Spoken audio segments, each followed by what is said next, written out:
కల్కిలో Ashwatthama video చూసినప్పటి నుంచి ఎవరి యాంగిల్లో వాళ్ళు మాట్లాడేసుకుంటున్నారు. వారేవా ఇంత టెక్నాలజీని ఎప్పుడూ చూడలేదని, టెక్నికల్గా మూవీ వేరే లెవెల్లో ఉంటుందని అమితాబ్ లాంటి స్టాల్ వాట్సే మెచ్చుకుంటున్నారు. అందులో అసలు మేకింగ్ ఏముంది అని నార్త్ జనాలు కొందరు పెదవిరవడాన్ని కూడా చూస్తున్నాం. అయితే డార్లింగ్ ఫ్యాన్స్కి అవన్నీ పట్టట్లేదు. తమకు కావాల్సిన కొత్త యాంగిల్ని వెతుక్కుంటూ సాధ్యాసాధ్యాల గురించి చర్చించేసుకుంటున్నారు. ఇంతకీ ఏమిటది? ప్రభాస్ కెరియర్లో మాయని మచ్చలా మిగిలిపోయింది ఆదిపురుష్. శ్రీరామచంద్రమూర్తిగా ప్రభాస్ నటించిన ఆ సినిమా ప్రేక్షకుల్ని మెప్పించడంలో బాగా తడబడింది. ప్రజలందరికీ తెలిసిన రామ కథని చక్కగా చెప్పడంలో ఫెయిల్ అయ్యారు డైరెక్టర్ ఓం రావుత్.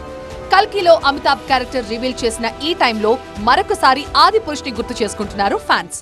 రామ కథతో ఫెయిల్ అయిన తమ అభిమాన హీరో కల్కితో గట్టెక్కాలని కోరుకుంటోంది రెబల్ సైన్యం. పౌరాణిక పాత్రల్ని అటెంప్ట్ చేయడం మామూలు విషయం కాదు. అందులోనూ భారత కాలం నుంచి మోడర్న్ టైం వరకు సాగి ఈ కథలో డార్లింగ్ రోల్ ని నాగ్ అశ్విన్ ఎలా తీర్చిదిద్దారు? ఇందులో పురాణ పురుషుడిగా కనిపిస్తారా ప్రభాస్? ఇప్పుడు కల్కికి ఇదే స్ట్రాంగ్ యూఎస్పీ.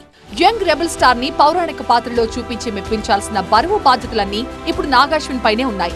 ఎలాగైనా సరే వెరీ ఫస్ట్ లుక్ తోనో, క్యారెక్టర్ ఇంట్రడక్షన్ వీడియోతోనో జనాల్ని మెస్మరైజ్ చేయాల్సిందే. ఆ టైంలో ఏ మాత్రం తడబడినా ఆ ఇంపాక్ట్ సినిమా మీద బీభత్సంగా ఉంటుందన్నది ఒప్పుకుని తీరాల్సిన విషయం. అందుకే ప్రతి ఫ్రేమ్ ని భూతద్దంలో పెట్టి చూసుకుని బ్రహ్మాండంగా తీర్చిదిద్దాల్సిన అలర్ట్ జోన్ లో ఉన్నారు నాగ్ అశ్విన్. కల్కి ప్రమోషనల్ యాక్టివిటీ వాళ్ళ గ్రాండ్ గా ప్రారంభమవుతుంది. ఇందులో భాగంగా స్పెషల్ క్రియేటివ్ ఈవెంట్ సాయంత్రం 6 గంటలకు జరగబోతోంది. TV9 ఎక్స్క్లూజివ్లీ ఆ లైవ్ కవరేజ్ మీకోసం అందిస్తుంది.